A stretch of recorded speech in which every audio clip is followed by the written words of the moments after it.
Hello and welcome to part 10, probably the last part for now in our Macromedia Flash web tutorials. What I'm going to be teaching you today is about buttons and action scripting. This is where Flash really comes to life, where you can add a lot of interactivity to your movie, where you can actually turn your movie into a website just by adding certain properties to buttons and to objects. Um, let's just start. What I've done, just to start things off, I've created a scene. And our scene goes like this. I'm going to hit Control Enter to render the movie. All right. And then he goes across like that. Okay. So it's a looping movie, and it's of a guy tumbling and a guy doing a ski jump. Let's take a look at that in Flash. What we've got is we've got a link here, and then he's gone. Right? There's nothing here anymore because we've got our background here.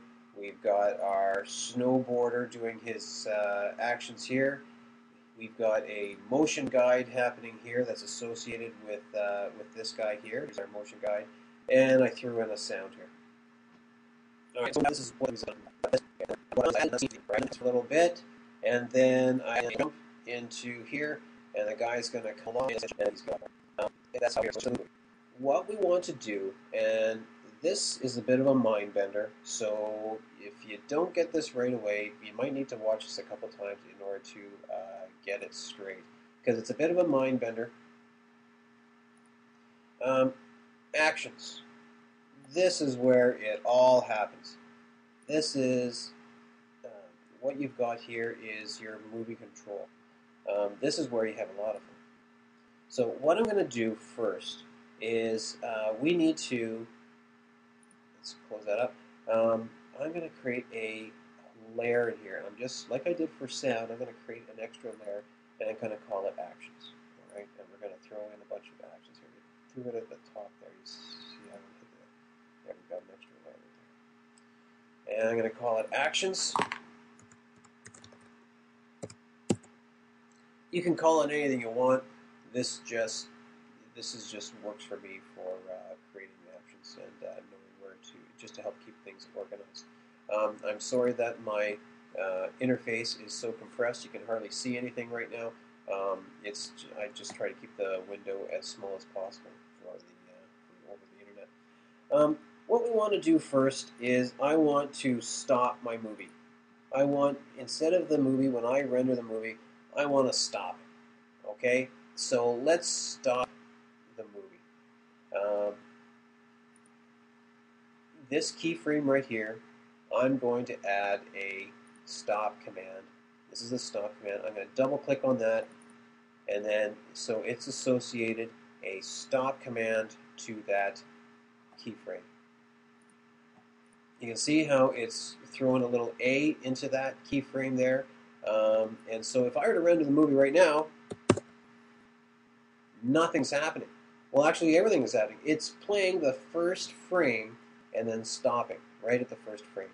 Okay.